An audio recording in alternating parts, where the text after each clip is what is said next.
C'est les grands choix de l'invité. Maintenant, on attend le petit tapis de musique Bossa Nova pour se mettre dans une ambiance ciel bleu, soleil et sable fin. Deux propositions, cher Antoine.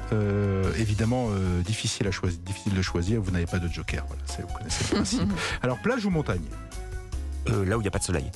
Là où il n'y a pas de soleil. Ah, c'est compliqué. Là où il faut de l'ombre. Non, mais je comprends pas le soleil. J'ai besoin d'ombre. Ah, mais je comprends. C'est pour ça les villes puis l'été. Plutôt. Voilà. Ouais, d'accord, très bien. Là, du côté de l'ombre. Cinéma ou théâtre?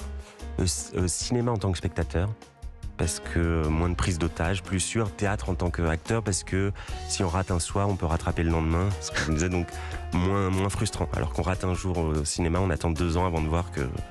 Quel est le dernier film que vous avez vu au cinéma? Le dernier film que j'ai vu au cinéma, oh là là là, le film de Corsini, Le Retour, avec les 2 jeunes filles qui sont assez dingues. J'ai du mal à croire à leur sororité, pour tout avouer, parce qu'il y en a une qui, dans leur façon de parler, elles sont tellement différentes que je me dis, est-ce qu'on peut être éduqué en tant que sœur et avoir des langages à ce point différents? Mais le film est assez beau, vraiment. Vacances en famille ou entre amis? Les deux. L'une après l'autre. Oui. Les fraises ou les menthes? Les fraises. Je sais, non, mais je sais, Vous avez déjà la réponse. mais merci encore, les fraises. Donc, les menthes, c'est pour Mathilde qui est allergique, on salue. Barbecue ou fruits de mer? Dessert. Dessert, oui, d'accord.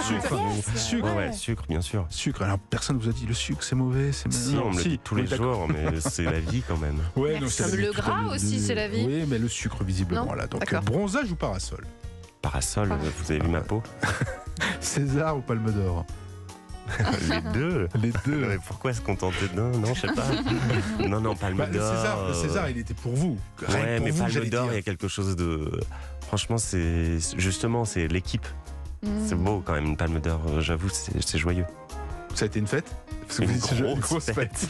C'est-à-dire que juste après la Palme d'Or, il y a un parcours presse. Mais c'est Justine Autrier qui était interviewée et nous on était derrière, donc on ne pouvait pas manger, on n'avait pas mangé depuis toute la cérémonie et il n'y avait que du champagne à disposition. Ah oui, d'accord. À jeun. Ah ouais, super. C'était joyeux. Le parcours a dû être pas mal. Bon, je vous demande pas entrée ou dessert. Alors, dessert en entrée, genre melon ou. D'accord, très bien. Ensuite, un petit salé sucré en plat principal. Et pour finir, un clafoutis. Oui, très bien. On voit bien la tendance. Tongs ou sandales? Pieds nus. Pieds nus. Drame ou comédie? Pardon. En tant que spectateur, alors peut-être en tant que spectateur. La comédie, c'est rare. Quand c'est réussi, c'est magique. Après, moi, je fais plus de drame. Drame. Paris ou Essey-les-Nancy? Je ne sais pas si je le dis bien d'ailleurs. Si. Paris. Essey-les-Nancy, c'est vraiment la banlieue de Nancy. D'accord. C'est là où je suis né, mais qui n'a pas de. Paris. Aujourd'hui, Paris. J'ai mis beaucoup de temps à apprendre à vivre à Paris, à me dire c'est joyeux d'être ici. Maintenant, je suis content. Donc, profitons-en. Pourquoi vous vous disiez Paris, c'est pas ça? C'est dur. En fait, si on n'a pas de vélo, déjà, c'est un enfer. Si c'est une ville qui coûte très cher, donc faut être quand même un peu installé pour pouvoir avoir un peu de liberté. C'est une ville où tous nos amis habitent à 45 minutes de métro. C'est un enfer. Alors que quand on est à Nancy, on va pas dans les Vosges pour voir ses potes. Non, on va de l'autre côté de la place. C'est cool. Merci Antoine Renard. On se retrouve dans un instant avec l'indispensable de Caroline Speller. À tout de suite sur Europe.